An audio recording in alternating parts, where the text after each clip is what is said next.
माँ, आपको इतनी रात को परेशान किया, सॉरी। अरे बेटा कैसी बात कर रही है, बच्चे भी कभी माँ को परेशान करते हैं क्या?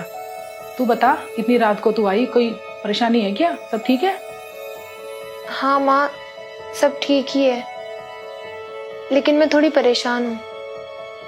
वो तो तेरे चेहरे से ही लग रहा है, बता क्या हुआ? मुझे मुझे 50,000 रुपए चाहिए अर्जेंट। 50,000 रुपए? इतने सारे पैसे? सब ठीक तो है? वो घर रिपेयरिंग के लिए इनके दोस्त से हमने पैसे लिए थे ना, तो बस उसे ही वापस करने हैं। उसके घर में कुछ इमरजेंसी हो गई है, तो उसे अर्जेंट पैसे वापस करने हैं हमें। माँ, बैंक से लोन अप्लाई करेंगे तो आपको पैसे वापस कर देंगे हम, लेकिन बैंक की फॉर्मेलिटीज में 10-15 दिन तो लग ही जाएंगे। प्लीज माँ, मेरी हेल्प कर दीजिए। बेटा बहू के आने के बाद मैंने सारी की सारी जिम्मेदारी अपनी बहू को दे दी। सारे पैसे देने के हिसाब वही रखती है, तो उसी से एक बार बात करके देख, वही तुझे पैसे दे देगी। माँ, माना कि भाभी बहुत अच्छी है, लेकिन जहाँ पैसों की बात आ जाती है तो अपने भी साथ नहीं देते हैं, और वो तो फिर भी पराई हैं। एक बार को चाहे मैं भैया से पैसे मांग लूं, लेकिन भाभी से नहीं। अगर भैया ने मुझे मना कर भी दिया तो मुझे बुरा नहीं लगेगा, लेकिन अगर भाभी ने मना कर दिया ना तो मुझे बहुत बुरा लगेगा। माँ देख बेटा, मेरे बाद तुझे सारे रिश्ते अपने भैया भाभी के साथ ही निभाने हैं।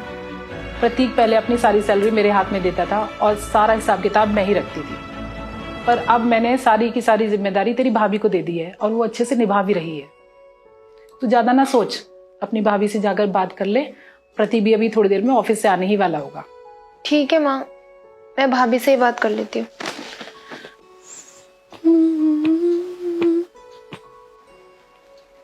भाभी, वो मुझे आपसे कुछ बात करनी थी। दीदी आप इतनी रात को? जीजा जी भी आए हैं क्या? नहीं, मैं अकेली ही आई हूँ, और मुझे अभी 50,000 रुपयों की जरूरत है। सब ठीक तो है ना दीदी? भाभी, वो घर रिपेयरिंग के लिए इनके दोस्त से हमने 50,000 रुपए लिए थे। मैं जल्दी आपको लौटा दूंगी। दीदी पैसे तो मैं आपको दे दूंगी, लेकिन मेरी एक शर्त है। शर्त? भाभी, आपको पैसे नहीं देने तो आप मत दो ना।